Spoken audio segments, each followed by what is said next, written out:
Hello everyone, and welcome to episode 206 of the MTG Goldfish podcast. It's Seth, probably better known as Saffron Olive, and we got the full crew here today, starting off with the owner of MTG Goldfish, Richard. How's it going this week, Richard? Hey Seth, what's going on? Not much. Pretty hyped. We have the full Ravnica Allegiance spoiler to talk about, some other news. Should be a fun cast. And joining us to talk about these topics, we also have Krim, probably better known as the Asian Avenger. What's up, Krim?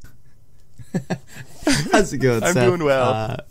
I couldn't resist that intro. I've been holding that in for like several weeks since you joined the podcast, and then I figured this was the week. We're just doing it. Episode 206.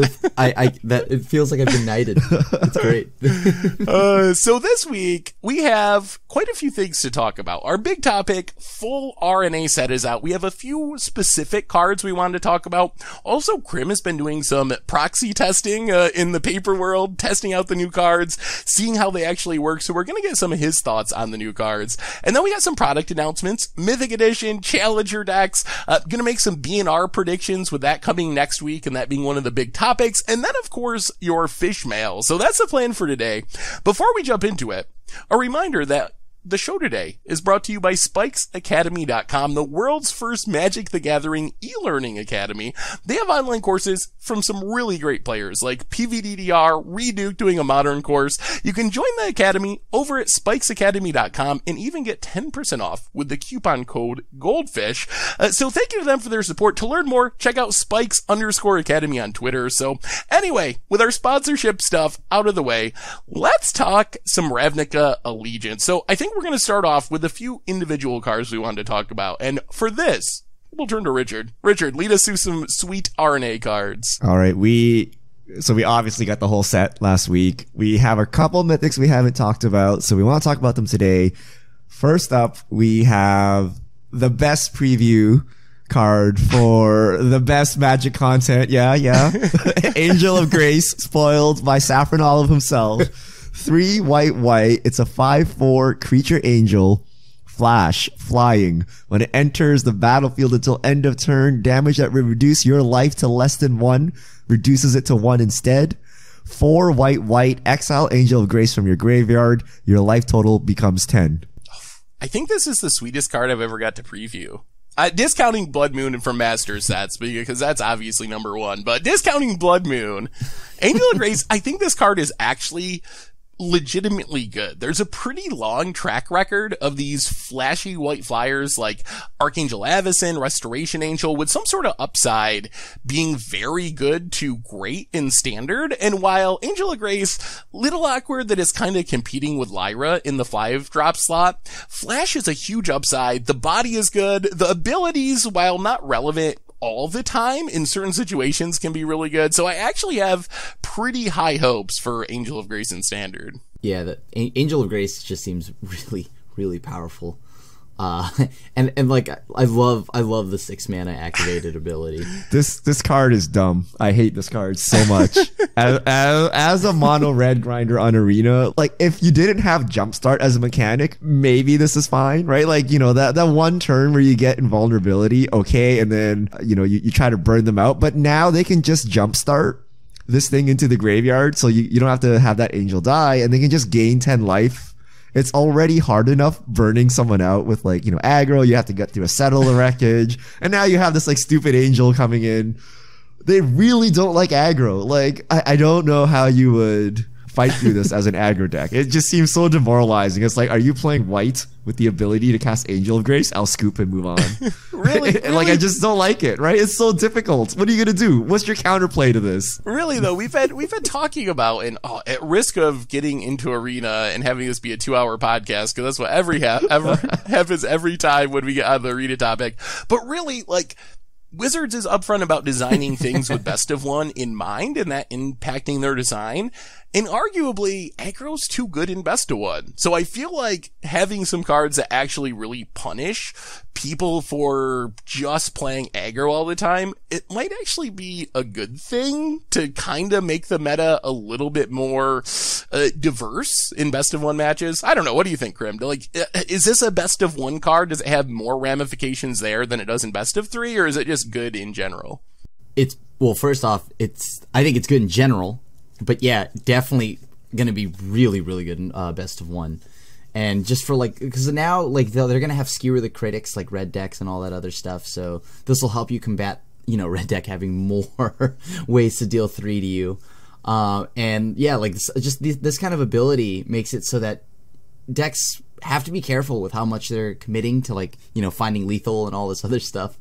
And like Richard said, it's like, well, you know, I got him this turn. Oh, just kidding. No, I just used all my cards, and they're still at 1, or they went back to 10. And it requires the red deck player now to play differently, and they have to hold like what is an additional spell or something else to respond to what would be maybe the ETB effect of Angel of Grace. Yeah, it's like Thragtusk. Like, yeah, you can beat Thragtusk, but like there's like so little counterplay. Like as a red player, you don't. There's nothing you can do about your deck building, right? Like, what do you do about this? Nothing. You hope they don't have it, or you hope that when it goes on the stack, you have the mana to respond to this, or, you know, you have that one turn before they untap and put the 6th land to exile this thing. So you have like a small sliver of time to do something. But other than that, it's like cross your fingers and hope someone missed out on preview season and doesn't know about Angel of Grace, right? I mean, doesn't Lyra already kind of do the same thing if you're playing mono red? Maybe you could kill Lyra, or you could just avoid Lyra and burn the face, right? Yeah, I guess that's true. Well, we'll see. But I definitely think this card's going to be good. What about Modern? Does this have any application being some weird Angel's Grace or something outside of Standard? I mean, I guess you could play this fairly as, like, tutor it up to fizzle a storm kill or something. Like, you play it as a finisher, I guess, in a control deck, but I'm not really seeing it. I don't think the combo potential is there. The combos with Angel Grace, they just take so much mana. Like, sure, if you wanna... I don't think Angel's Grace ad nauseum actually works anyway, because Angel's ad nauseum causes you to lose life, but you need 10 mana to cast Angel of Grace and ad nauseum in the same turn, and that just doesn't seem that realistic to me. It's not even legendary. You can keep slamming these things in. All right, let's move on to another angel. We have Seraphim Scales, 2 white and a black. It's a 4/3 creature angel flying. You pay white to give it vigilance. You pay black to give it death touch, and it has afterlife 2. So when it dies, you create 2 1/1 white and black spirit creature tokens with flying. So when I saw this card, I was kind of just like, meh, I don't think it's that good. But then Krim, you seem pretty hyped about it. So convince me of the goodness of Seraphim Scales. I'm not gonna lie, I was right there with you. With the spoiler. I think actually, yeah, like the day it was spoiled, it actually, I don't know, I think we talked about it and it didn't look that great either. I mean, well, art-wise it looks gorgeous, but like the card itself though, when playing with it so far, seems kind of like absurd with the Afterlife 2, and like the whole like giving it vigilance and also giving it death touch means it's a powerful blocker. It can, you know, efficiently kill a Carnage Tyrant, which and probably gonna need something with death touch, especially when you've got like all these things with Riot coming into play soon.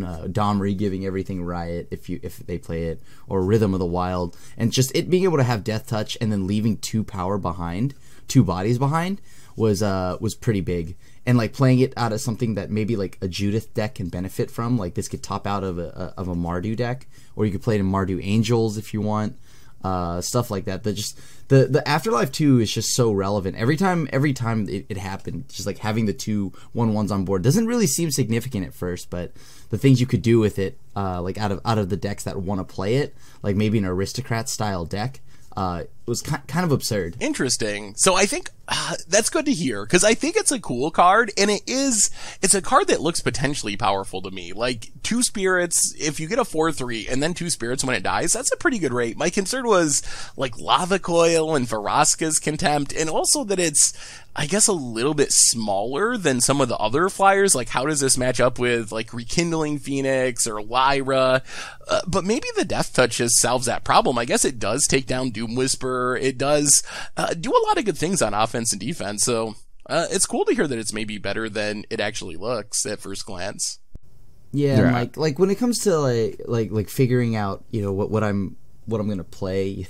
I'm a lot of things are going to die to removal. The good thing here is it's just I'm hoping I tax my opponent's removal, right? Like I run them thin a little bit on like Vraska's Contempts, making him use the lava coils on this. Sure, it's not going to feel great that I don't get my 2 power and like tokens, but at the same time it's like, well, that's one less lava coil, right? So and once again, as I said, Mardu Angels, this pairs well with Lyra, so I definitely don't hate this with Lyra. It kills Carnage Tyrant, so Krim. Yep. Krim Also it. known as kills Carnage Tyrant. Best card in the set. Yeah, we have a lot of powerful angels, so it'll be interesting to see. So in the angel deck, you just throw this in because you're just playing all angels. But when you're not playing an angel deck and you have these colors, like which angel do you choose to slot into your deck? So that's an interesting choice. All right, next up we have Captive Audience, 5 black and a red. It's an enchantment, mythic. Captive Audience enters the battlefield under the control of an opponent of your choice. At the beginning of your upkeep, choose one that hasn't been chosen. Your life becomes 4. Discard your hand. Each opponent creates 5 2/2 black zombie creature tokens. Oh, this card is so sweet. This is one of my favorite cards in the set. I don't know if it's good. It's 7 mana, and then it takes several turns to actually really win you the game. But, I mean, if you get to 7 mana and survive 3 turns after that, you should be able to kill your opponent with just a Captive Audience. It seems super fun in Commander, where you get to pick your enemy and just, like, really, really screw over one person, especially since you start with 40 life. Going from 40 to 4 after discarding your hand, that is brutal in Commander. I mean, also, I don't know if this matters in Standard and how good this is, because I haven't actually seen this card in Standard yet or played with it, but can they Ixalan's Binding this? Ooh. Oh, I need to read Ixalan's Binding. Because I think that's only stuff that, permanents your opponent controls, right? That is true. Non-land permanent opponent controls, not owns, so you can't deal with it with the Ixalan's Binding. Cool. What do you think of the trigger? So at first, I made a comment a couple of weeks ago with Riot being like, oh, I think this is worded as it is to have less triggers on Arena. And then some people are like, no, old mechanics work that way. But Captive Audience, to me, the fact that it enters the battlefield under your opponent's control, that seems like a pretty unique way of doing this that we haven't seen before. Other effects like this tend to like come into play and then go to your opponent. Do you think is that what they're doing? Is this just to like minimize the number of triggers on Arena? I think they're just simplifying the game.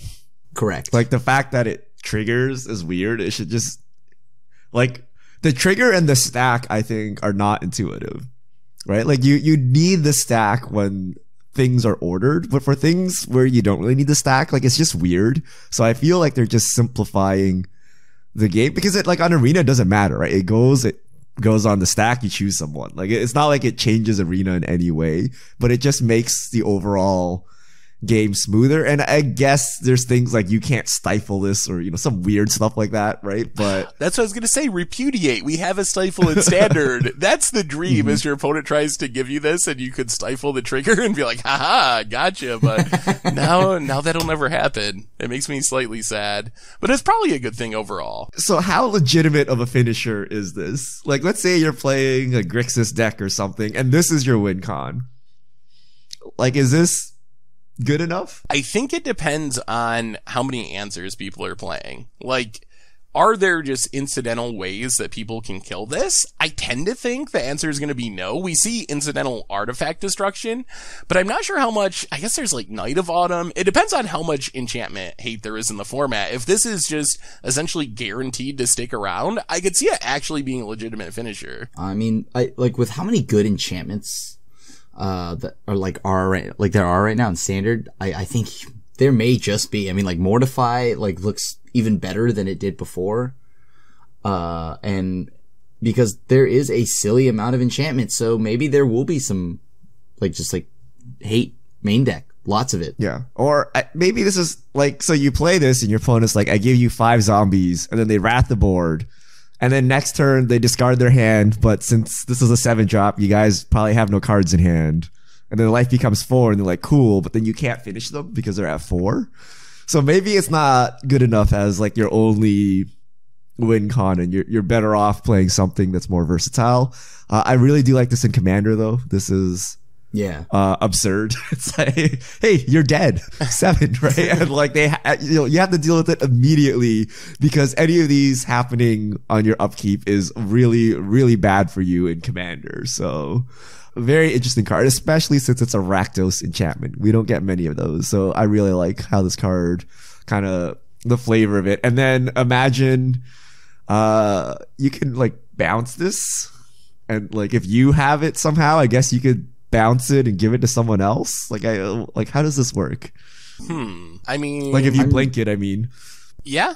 Does it keep track of the modes? Like, example, if it should be a new card when it comes back in, right? Yes, it would reset the modes if you flickered it or blinked. But what if you donate it? If you donate that's what I it, mean. the modes stay there, right? Yes, the modes would not reset if it didn't leave the battlefield. Okay, cool. But still, like Play that hot would potato with this thing. But who's gonna be just like randomly playing donate in case someone gives them captive audience? They're like, we have an answer. So you play it, you stifle the first 2 ones, and then you donate it around. All right, next up we have a Biogenic Ooze. 3 green. It's a 2/2 creature ooze. When it enters the battlefield, create a 2/2 green ooze creature token. At the beginning of your end step, put a +1/+1 counter on each ooze you control. 1 green. Create a 2/2 green ooze creature token. This card it seems decent on its own already, without having to do all this other fancy stuff like pay 4, make another ooze. It's just you're paying 5 mana, you already get 4 power on board. And, like you can, like, then if it comes back a full turn, or I mean at your end step, that immediately just pumps both the ooze that you just created in. So it's like 6 power, I guess, for 5 mana. Not bad. I think it's pretty good on its own. Yeah, I think this is a card that it has a lot of upside. Yes, there will be games where you just play it and your opponent shocks it. At least you still get a 2/2 left over, so you're getting something.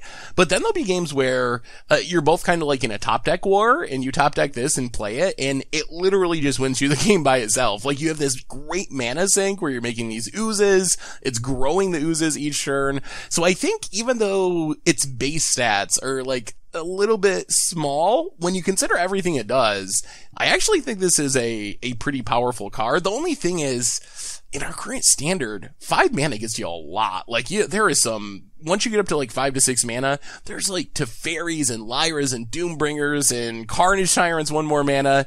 So is Biogenic Ooze going to be able to like find a home and beat out the other options? I'm not really sure, but it is a powerful card in a vacuum. That's kind of just always been the problem, I guess, with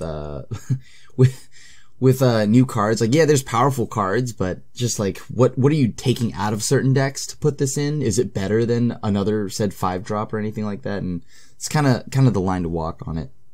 I think it's actually pretty bad.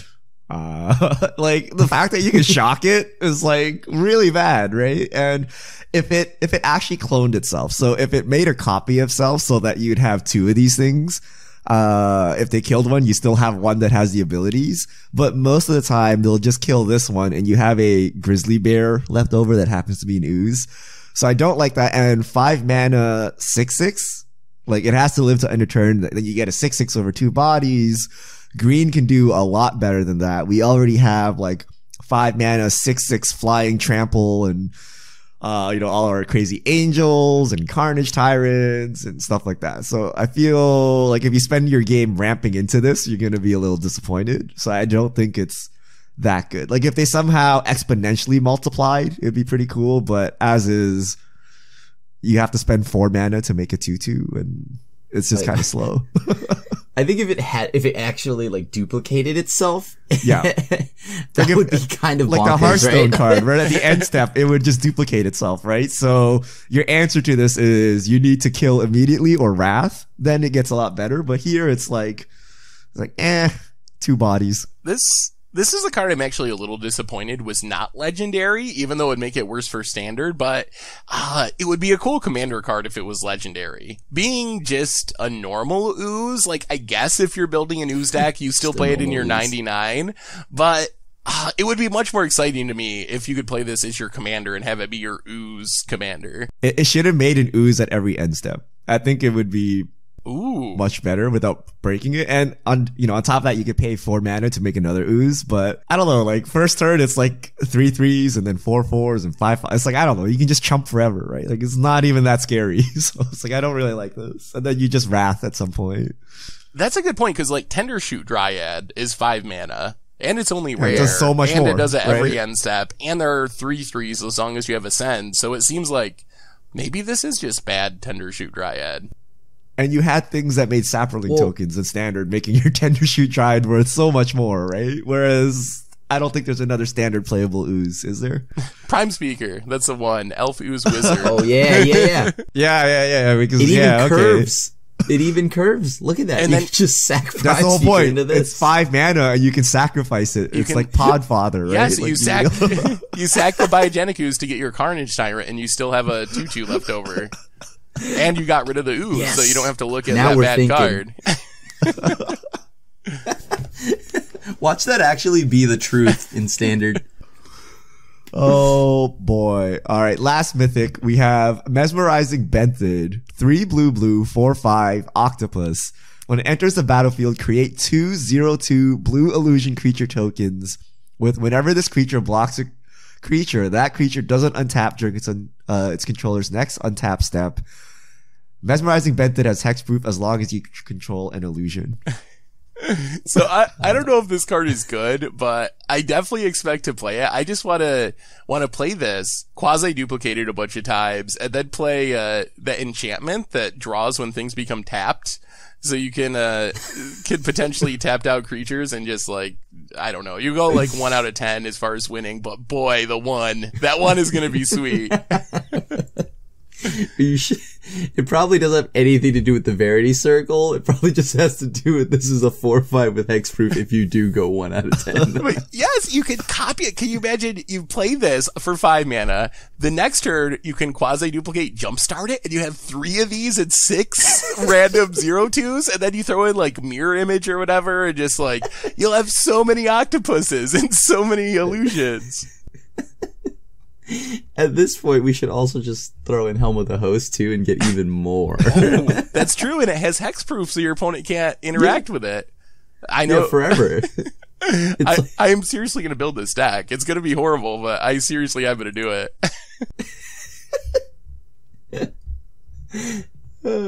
What do you think? All right, here's the real question, guys. Does this make Jace Cunning Castaway playable?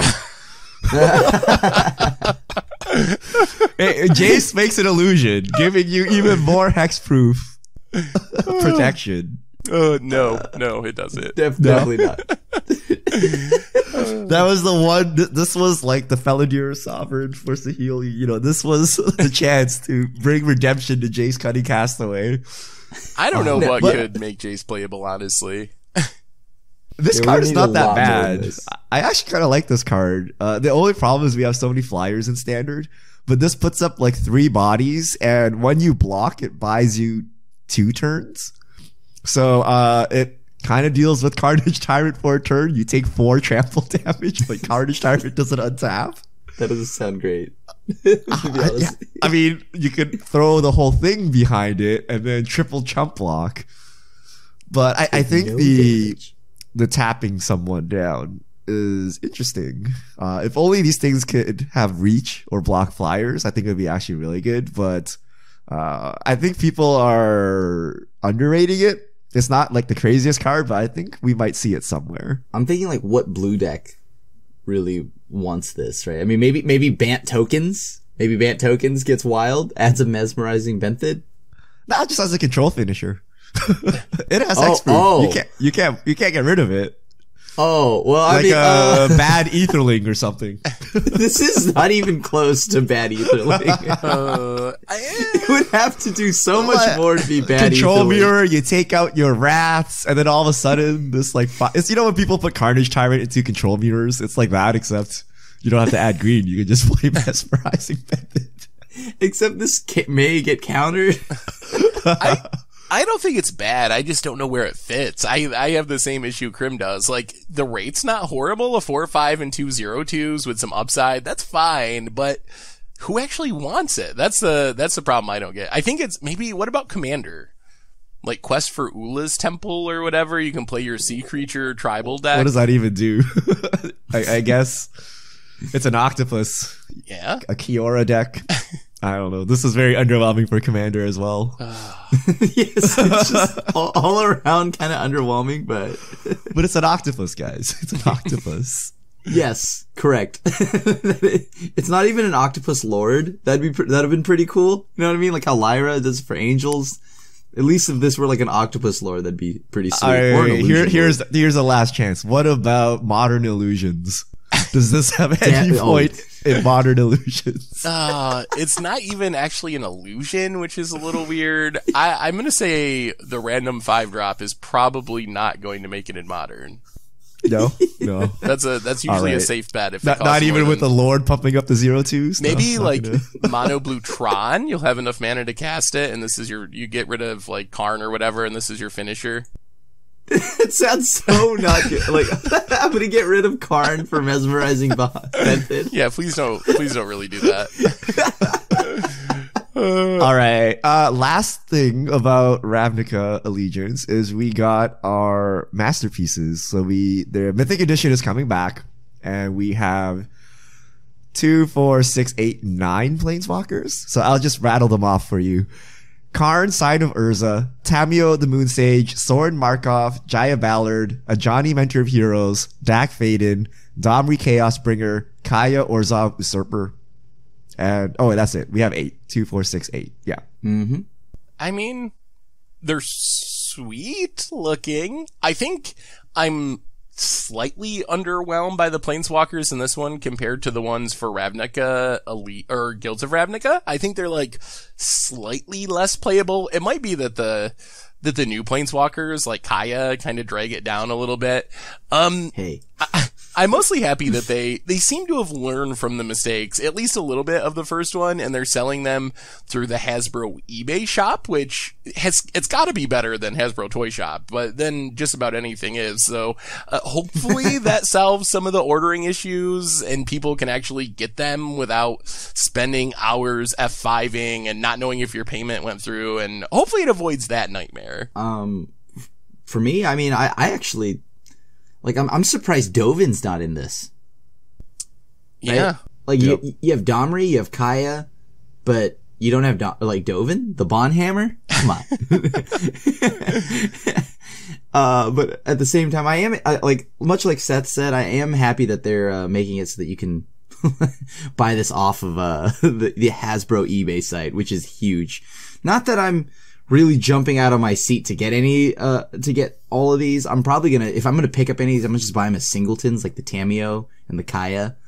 But I might want Karn, but Karn's art, makes me chuckle because I don't know why, it just looks like he's like rubbing his chest.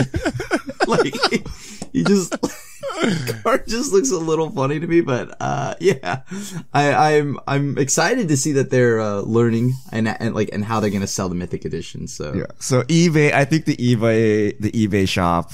So for international people and also for their site not crashing and dying horribly, but also you're gonna need that 15% coupon to sell any of these. I think this set of Planeswalker is so bad. Like, I see this and like nothing gets me hyped. The art is kind of meh. For some reason, Dovin is missed. I don't like Dovin, but he's a new Planeswalker from the set. Like, why is he not in here?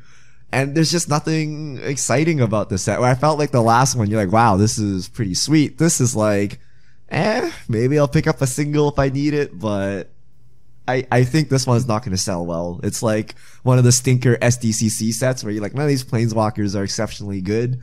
Karn is the best one here. And I don't Well, know. isn't I don't know if that's Soren enough. EDH? I mean, Soren is so cheap. Like Soren, like a normal Soren is so cheap, and he isn't even played that often. I actually added up the prices for the original printings, and this version of Mythic Edition came in at like $120, and then the first one was like $160. So it is like a pretty big decrease in value as far as just how much the original printings of the cards are worth. At the same time, I'm looking at eBay right now. The original ones, that thing is absurdly expensive. People are selling sealed Mythic editions for $500+, which is absurd when it was only $250. But I think this leads to another question. Do you think the supply will be a lot higher? Since it's going to be through eBay, presumably eBay is not going to crash because of a Magic community amount of traffic. Do you think this means that there's going to be plenty of them available, and if you want one, you're going to easily be able to pick one up? Or are we still expecting, like, they sell out within a half hour, or within 10 minutes or whatever? Available. I don't think these will sell out. I think these will be available because of the planeswalkers in them. Yeah. Not many people are going to jump out of their seats for any of these. And as I said, like, anyone that wants any of these will probably take the route that I'm doing, which is just buy them as singles. Yeah, I think Dak, Faden, and Karn. Maybe Tamio, but then the rest are really meh. So I don't think people are gonna jump in. Maybe if some of the standard ones take off, people will like them. But it reminds me of SDCC, where you had years of it selling out, and then one year they put out like a bunch of stinkers, and it was available for like 4 months. Right? I feel like this is one of the stinkers. The Amonkhet ones, I think. Yeah, those were the ones that were just available forever because people didn't like them. Yeah.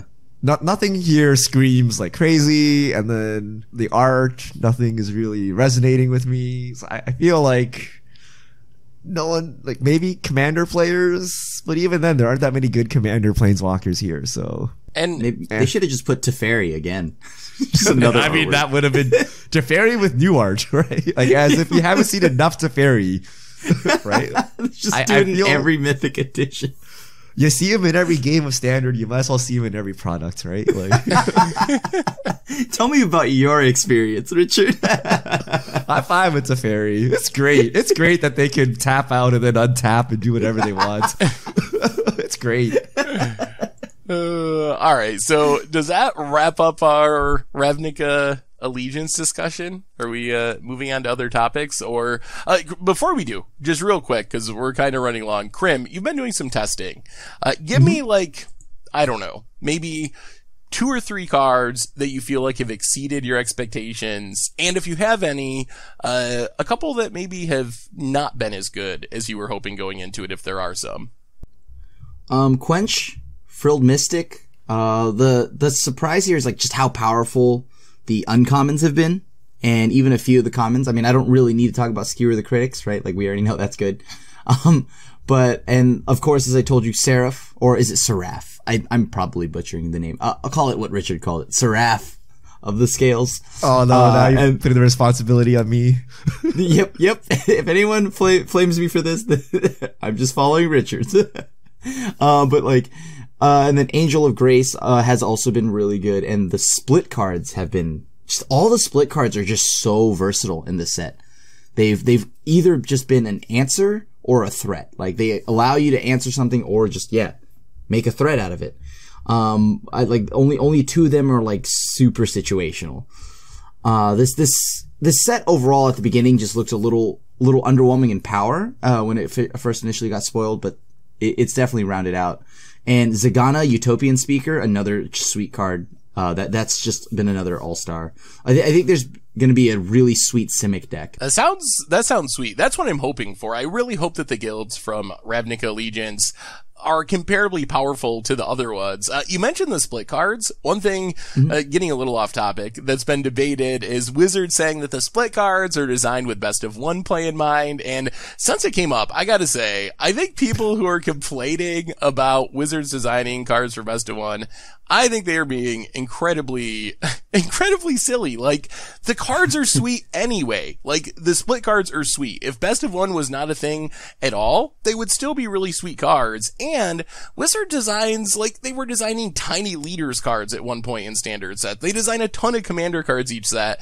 I don't buy the, like, oh, this is some horrible thing that Wizards was thinking about Best of One when they played these cards. And this is coming from someone who is not really a fan of playing Best of One. And I still think people are being ridiculous to get all up in arms about it. So rant ended.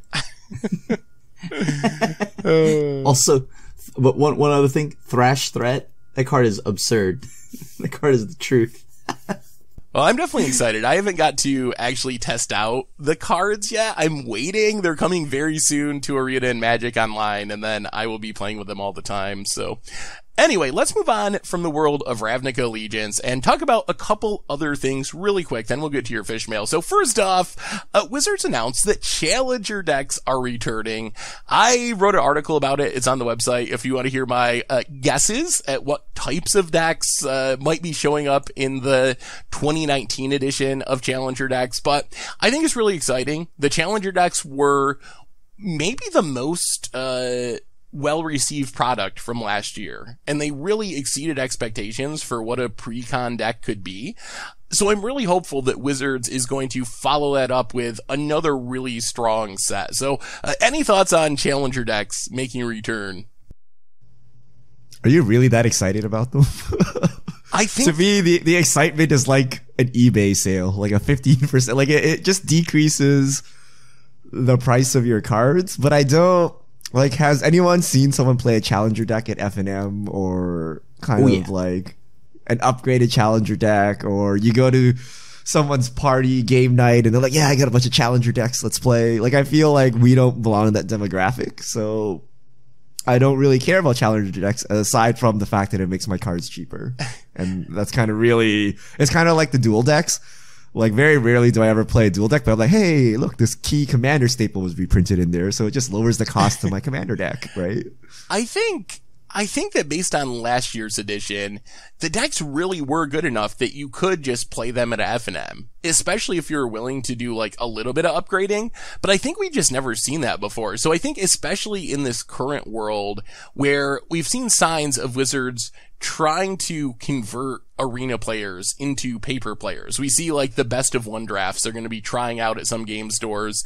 So I think that this is a way that all these new arena players, they can spend $30, have a deck that they can compete with at F&M for 6 months before rotation, and that's a price that might get these people to actually like go to a local game store, try an F&M, go to a GP or something.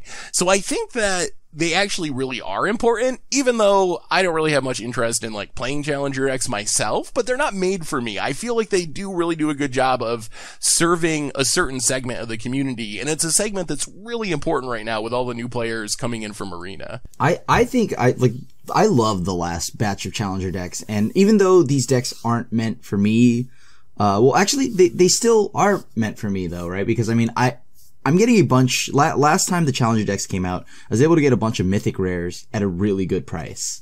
So thanks to that, like Richard said, it just makes it so like my commander deck, I guess, can have some sweet Mythics and all that. But I thought overall, like I could just buy like 2 copies of the Mardu Vehicles deck, or 2 copies of the, you know, the Approach of the Second Fun deck, and just like have a full standard deck, and it felt really good. So I don't know, I love these. I'm really happy that Wizards is doing these. Yeah, Seth brought up a good point. I want to see what the Arena integration is, because I think if they put them on Arena, no, but they like instead of going from paper to Arena the other way. So on Arena, you say, I need to buy a Challenger deck, and they're like, hey, we'll mail you a physical copy. Give me your shipping address. They'll never do this, but they should. Right? Where you pay like, say, a $5 surcharge on, you know, whatever the cost of this is in Arena, and they send you a physical deck along with you know, a printout of where F&M is in your neighborhood, because they have that, right, with your shipping address. I think that would be a pretty cool way to get Arena players to start playing physical paper Magic. That is actually a good idea. I mean, I don't think there's any chance that's happening this year, but it is a really good idea. They should sell you welcome decks. They should send you free, like, it costs them literally nothing, right? Like, to print these decks, right? It's $3 shipping maybe, right? So I feel like you should get some of this stuff for free as an Arena player. I mean, I can definitely see them adding codes to get into the game, but I don't see them, delivering me anything for free here. Unfortunately, I believe Gavin confirmed that there are not codes in these decks for Arena. Although they had heard the feedback, and in the future, that's something that they would consider. But it's not like you buy a paper challenger deck, you get it on Arena, or vice versa. Unfortunate. That is a little bit unfortunate. I was able to give out a ton of these on stream and stuff, and it actually like helped get more people into paper Magic. So I'm just excited for these to come back. And I mean, maybe that's another possibility. They have been doing some like codes that they give to streamers and whatnot. So maybe, I don't know, maybe Gabby or whoever, like some streamer is just going to have a bunch of codes for the Arena version of Challenger decks and can hand them out to people. That's possible, even if you don't get one in your actual product. Yeah, like the Celestia deck they gave away, from like at TwitchCon, I think is like almost like a Challenger deck. So, I mean, they can just do that. Yeah. Definitely. All right. We got one more topic, and then we're hitting up Fishmail. Last topic, we're shifting gears away from Standard, away from Arena, away from Ravnica Allegiance, and heading to Modern. We have a Modern Banner Restricted announcement coming up a week from today, I believe, next Monday. So we'll be able to talk about what actually happens next podcast. But for today, I want to get your all's prediction on what's going to happen at this BNR. So, to set the stage for this, there's three main things that people are talking about. Well, I guess maybe four, actually. So one is, KCI, Kirkland Ironworks. That's a hot topic. Although within that, there's also conversations about, Ancient Stirring / Mox Opal, which is mostly connected to KCI and people thinking maybe something from that'll be banned. And then there's also a big conversation about Faithless Looting, which is kind of its own separate thing, making decks too consistent or whatever. And then the fourth thing is the possibility of unbanning. There was an article on Channel Fireball this week saying, well, like, instead of banning stuff, they should just be unbanning Splinter Twin and letting that police the format. It's not that busted compared to what's going on today anyway. So give me your predictions. Next week, when the BNR comes out, does anything get banned? If so, what? Does anything get unbanned? If so, what? Is there a Modern Pro Tour coming up? They announced that the next Pro Tour is Standard, so not immediately. Nothing, no changes. I say that jokingly, but I'm like also 100% serious. Like, whatever they feel the fix is for Modern, they're not going to blow it right now when there's no point to it. They're going to wait for it until the Pro Tour. And as long as we have some period of time, they're just going to push it off. So when we have a Modern Pro Tour coming up, they will enact their changes and they will make changes to Modern. And my guess would be Ancient Stirrings or Mox Opal. Something along kind of the unfair decks, but too much consistency. But I don't think now is the time. It would be very strange if they did it now and there was no Modern Pro Tour to show off the effect of the bannings. That's actually a very good point. There is no crazy event to showcase the bannings, but for the sake of me playing online, I'm gonna hope something does happen next week. What did Crim say about Modern? We better make a change right now. Yeah, Crim's not happy. Do it now. That's exactly what's happening. I don't like. Okay, so I think what people want to have happen is have Ancient Stirrings and KCI banned and Faithless Looting, but I only see the KCI itself getting banned. I think Ancient Stirrings, Mox Opal will still stay around. I mean, I don't want it to, but I think it will. And then I think Faithless Looting probably will also stay around. I don't see them unbanning anything. So I'm going to split the difference. I think that Richard is correct in the sense that they usually like to shake up the format for a Pro Tour. And we don't have a Pro Tour, so I'm not expecting the huge shakeup. I'm not expecting okay, we're unbanning Stoneforge or Twin, we're banning multiple cards, but I do think that they're going to kill KCI. I think my prediction is going to be, it's just, KCI is banned itself. Carrot Clan Ironworks, banned in the format, and then they can they get rid of the most obnoxious deck in the format that is drawing the most complaints, and they can still save the crazy shakeup of the format for when we have the next Modern Pro Tour. And maybe that's when something big gets unbanned, a Stoneforge or a Splinter Twin, or maybe they actually do ban Ancient Stirrings Opal, Faithless Looting, something else like that to really change the format heading into the Pro Tour. But I don't think they can let KCI go through this BNR. I don't think there's people like this last tournament. There was people died on turn 2 to KCI with 2 forms of graveyard hate. They had like a relic on the battlefield and a surgical in hand. And it's still like KCI just like, no problem. Like, I don't care what hate cards you have. Like, that's the busted aspect of the deck. So I really think it has to go this go around. What if they just ban Matt Nass? And, sorry, you're leading the some other deck, and then we just can't. Maybe this is why Reduke is getting so much coverage. You're like, okay, please spread the word of Jund and fair decks. You know, these players, like Finkel's not part of the thing. Like, we don't want you unfair players getting the spotlight and turning, you know, the regular Magic crowd into combo players.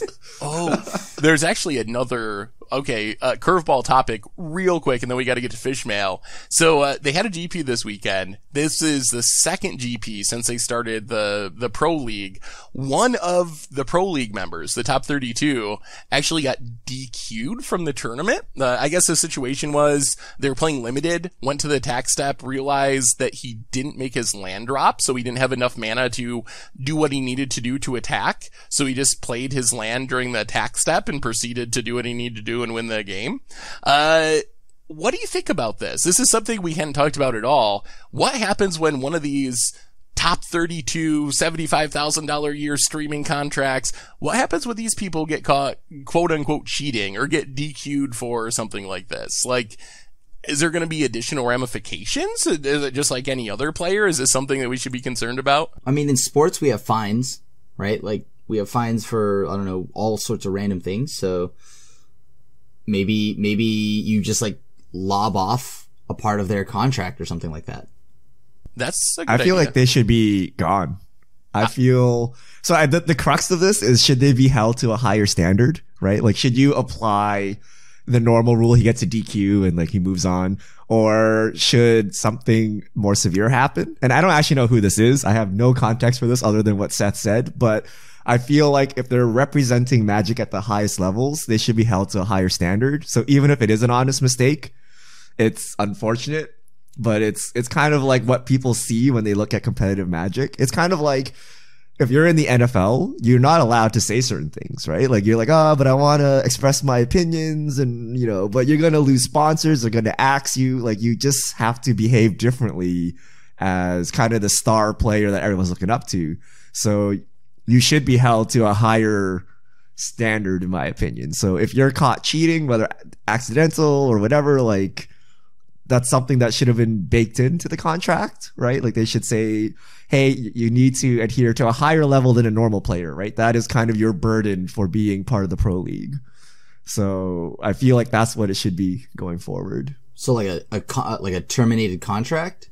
Yeah. Done. Or something like that. What did they pull? Would they then pull, like, I don't know, the 33rd or whatever person and put them in the top 32? I don't know how they would do it. Like, maybe you get one warning and then the next one you're gone.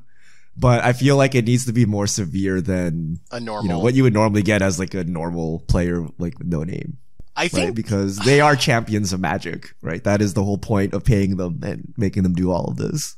I think you got to do something more than a normal player. Oh, yeah. I think whether it's fines that eventually after a couple of times ends up getting you kicked out altogether, but they got to do something, because there is if you read like the Arena subreddit, which is one of the more casual places, I think, that you see Magic media, there's a big perception that pros are cheaters. Like, that is, I cannot count the number of times people say things about, they can't wait till everything's on Arena because all the pros are cheaters anyway. And, so I think that having someone that's officially sponsored by Wizard get DQ'd for cheating, it plays into that perception, which is definitely not the perception that Wizards wants of competitive Magic. That like the good players aren't good because they're talented or because they practice. They're good because they're better at cheating than everyone else. So even something somewhat innocent like this, it's not like the player was, stacking their hand and doing shuffling tricks or anything. But even something like semi-innocent, it still plays into that perception, which I think Wizards really needs to fight against with the pro players. So I hope that something happens. I don't know if I want the person just like kicked out for their first offense, but I think there does need to be ramifications beyond what a random player to GP would have. I mean, yeah, you kind of like a face of the product, so. Yeah. Anyway, let's move on to happier things. Hopefully. I don't know what the questions are today. Fishmail. Richard, hopefully they're good ones. I'm trying to find the most unhappy Fishmail. So if you have questions, send them to @MTGGoldfish with the hashtag MTGFishmail, and we'll get to your questions on air. 11 Vicious. How pushed is Electro Dominance with suspend cards? Ancestral Visions, Wheel of Fate, Living End, Lotus Bloom. 2 mana, draw 3, or wheel seems good to me. Broken. So Seth, have you actually been brewing with this? What do you feel about Electro Dominance? I know you really want to bring back Restore Balance. Yes, I love me some Restore Balance. I think that the card is a big deal. I think it's pretty busted. It's similar to As Foretold, which we already have, so it's not a completely new effect, but having essentially 8 As Foretold is ways to cheat cards without a mana cost into play. It adds a whole new level of consistency to decks that wasn't there before. We saw like Mono Blue Living End be a thing before, but you had to draw your As Fortolds, and sometimes even with all your random support cards, you just don't find it. So I think that there's a really realistic chance that Electro Dominance is going to be really good in Modern and really shake things up. I'm on the other side of that. I don't really want to play a 2-mana card and then have kind of pretty much like force deck slots so that I can get, I don't know, a draw 3 or a Restore Balance or something like that. So, I mean, Restore Balance is sweet, right? Living End is sweet, but I don't know, it doesn't feel good like adding 4 more cards into my deck to, that could potentially do nothing if I get the wrong pairings in the certain hands. Like, well, in this situation, I need this Living End to go off, but I don't have it. Instead, I just have a bunch of As Fortolds and then, whatever, Electro Dominance and whatnot. Yeah, they just like Electro Dominance or face. Gotcha. take I two. mean, I don't know if that's where I'm like trying to be in Modern specifically, but it is a thing. You could. All right. Also from 11 Vicious. Similar to Time Spiral, how crazy would it be for a set block to take existing cards and their abilities and swap colors? So Snapcaster in black, Bolt in green. Just stir the pot a little. How about color shifted cards? Do you guys think we should see another color shifted set? 100%. Time Spiral is one of my all-time favorite blocks. I really like it. I don't know if it's necessarily healthy.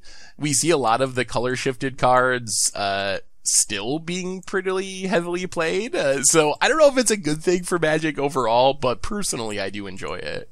What are the best color shifted cards? Like Harmonize?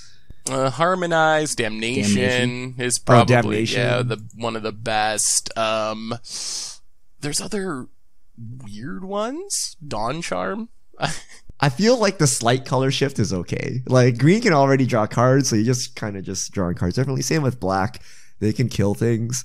But I feel like giving like, say, white Lightning Bolt might be a bit egregious, and it will kind of change all of Commander, right? Like all your decks will kind of look homogenous if you have the best staples in every color. So I don't know. I feel like it should be like an unset where it's fine for Commander for like a year or something and then it goes away, because this kind of just it has everlasting effect, right? Standard doesn't matter. A rotation later, it's all fixed. But for Modern and Commander, whatever fun thing you do for this set will kind of just last forever, which may not be good.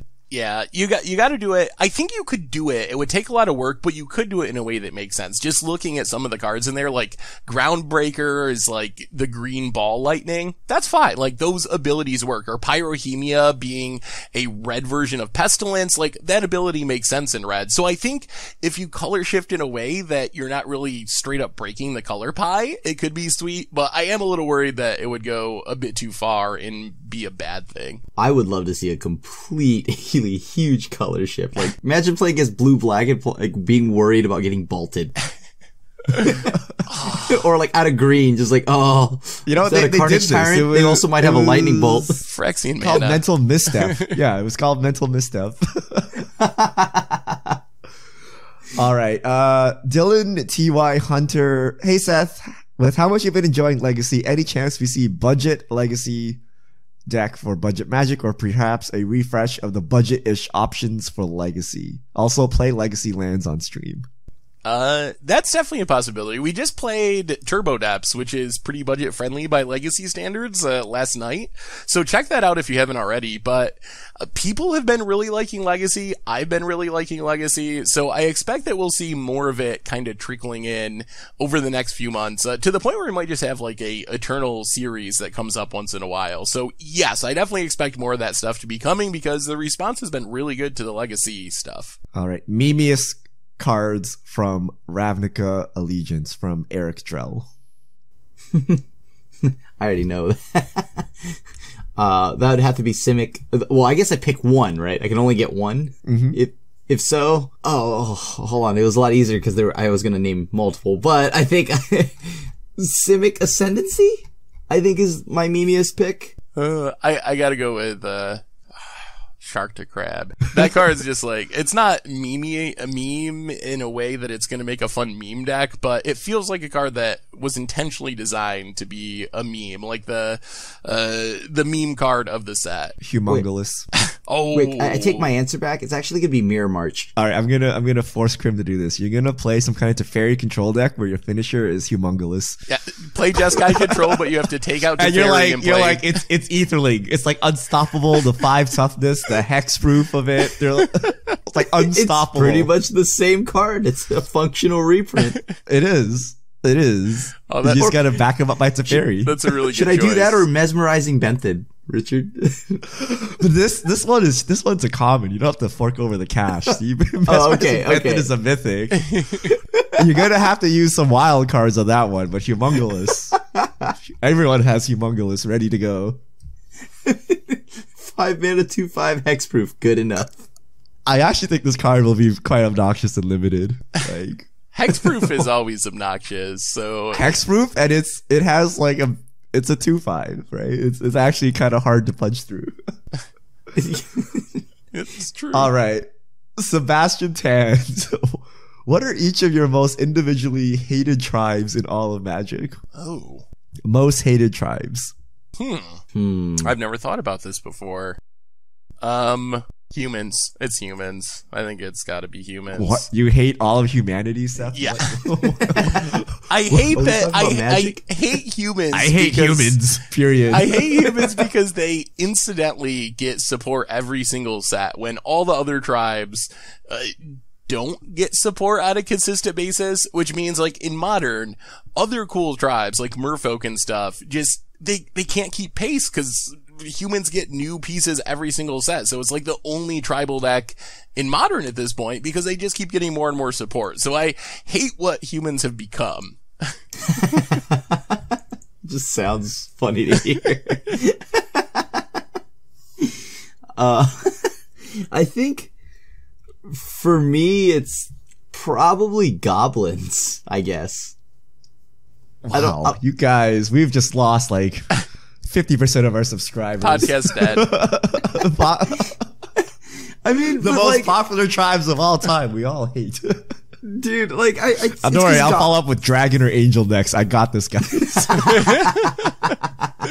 I mean, I just don't like goblins. I think only because I remember being younger and getting destroyed by Goblin Piledriver, so I was like tired of it. And ever since then. goblins have been the bane of my existence, I guess. But not really, because I don't really hate any one tribe, but if I had to pick one, I guess it'd be goblins. Yeah, I don't hate any tribes. I love all tribes, but to answer this question, I hate skeletons. Oh yeah, totally. They're a problem. I cannot get them to work. They have like the worst ability ever. And like, what is the point? What is the difference between a skeleton and a zombie or a skeleton and a vampire? I don't know. They have no real identity. Regeneration is something that Wizards doesn't want to keep going because it doesn't make any sense. So they have no identity and they suck. And you just can't win with them. They're like so bad. Buns. You're like, oh, wait till someone wraths the board. I'll regenerate everything. They're like, damnation. You're like, great. Perfect, guys. My tribe is so good. Oh, that's such a weird thing to hate, Richard. I don't think that they're like a problem, right? Like, and then the best part is, do you hate them because you can't get them to work? They have no upside. Every other tribe has an upside and identity. And the skeleton one like makes no sense, and they're overcosted, and they're just Gutter Bones. Gutter Bones is 1 mana. You know, you got Death Baron, a skeleton lord. You know, we've got something cooking here. All right, reassembling I'll skeleton. gift you a skeleton deck on Commander Clash sometime, Crib. Is there even a skeleton general? I forgot who did I think there are some. Ship. Pirate ship, skeleton ship. I think it's called skeleton ship. Yeah. Yeah. Wait, that's legendary. Gonna look this up. Yeah, it's like from Ice Age. You have much to learn about the skeleton tribe, Chris. Oh wow, yeah, it's in Dimir. Look at that, perfect. I'm in. It's so bad, but it's. You can put a -1/-1 counter on something. It's a 5. Okay, I gotta read this card for people that don't know it. So the card we're talking about, Skeleton Chip, 5 mana. You get a 0/3. If you don't control an island at any point, it dies to itself, and you can tap it to put a -1/-1 counter on something. And it's a rare, and it's on the reserve list. This is like the worst card in the history of Magic. Wait, this is on the reserve list? I remember playing it, and I remember this card is actually kind of decent, because the fact that it gives you -1/-1 counters is actually kind of useful. You know what? We have played far worse. We have played far worse commanders before. Dude, I'm gonna commit. I'm gonna play this. I'm gonna play pirates and skeletons. It's just gonna be like Pirates of the Caribbean, like dot deck. It's gonna be great. The art's sweet though. It's got like dolphins jumping around this really gnarly looking boat. I like it. All right, next question. Zoorath. Do any of you have a pet goldfish? Have you ever? If so, what is or was their name? So I had a pet goldfish for like a day when I was a kid. I won it at a carnival with the like throw the ping pong ball into the fish tank and you get to keep the fish if you make it. And I think it died the next day. It might have died on the way home from the carnival. So I don't even think I had time to name it. I'm surprised that game's legal now looking back on it. Maybe it was different when I was a kid because it definitely seems like animal abuse of some kind. Yeah, it's bad. I definitely did. Moment of silence for Seth's unnamed goldfish, but yeah, let's give people things they don't want and hope it survives. Right? Like what? I didn't have a personal pet goldfish, but we had like fish in a tank in our house. I don't think we ever named them. I don't think I can even tell the difference between the various fish. So yeah, I guess I never had an affinity for fish before this. I had one, and mine died immediately. So I mean, that's because I was not very responsible as a child, so I just forgot to feed it. Don't your parents like step in and feed your fish for you? No, they're just like apparently not. gotta learn a lesson. It's a life lesson. You gotta learn some life lessons. I had a goldfish for like a week. That was like pretty good. Was it actually a goldfish though? Yeah, because I remember watching Finding Nemo. Wait, Nemo was like a clownfish or something. Yeah, but like for me, that was a goldfish. So, you think I knew what a clownfish was when I saw that? Definitely not. All right. Last question. Fun and James 85. Are you doing a theme clash for the Super Bowl? What would your themes be for the Saints, Chiefs, Patriots, Rams? Oh dear. Ox Tribal? Is there an Ox Wait, Tribal? wait. I haven't been following. Where are we? Are we AFC Championship and NFC Championship? Next week is the championships, Next week. yeah. Are those those are the four teams? Those are the that four were just teams. listed? Tom Brady needs to be nerfed. I'm just saying. It's called Tired of age. It's gonna happen soon. They're promising it next patch, but you know. I think the Rams are an 60. easy one because there's like actual Nick's Fleece ram and other sheep in Magic. So that's easy. I'm pretty sure we did a Patriots deck on Goat You did. Magic I think before. you did a Patriots deck, and you had some Isn't that really just, like, hilarious Just Guy? justifications. You actually had like you put a lot of work into justifying different card choices, and it was really funny. It was one of my favorite decks, even though I hate the Patriots. I don't actually hate I just don't like the Patriots. How about that? I'm not a fan of the Patriots. I But hate it was the actually a pretty Patriots. fun deck to build.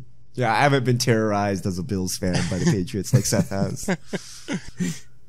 If we went by my favorite team, that would be the Broncos. So I guess. Saints, Chiefs. Maybe we could. Saints could be like we don't have a clerics or Commander Clash something. episode. Yeah, that's the problem. We're between seasons. You Yeah. could probably do like Holy Strength and other like stuff for the Saints. It's probably possible. We should do a football clash though. That would be interesting. Yeah, we'll have to try that again. We can see how many punts we can string off in a row.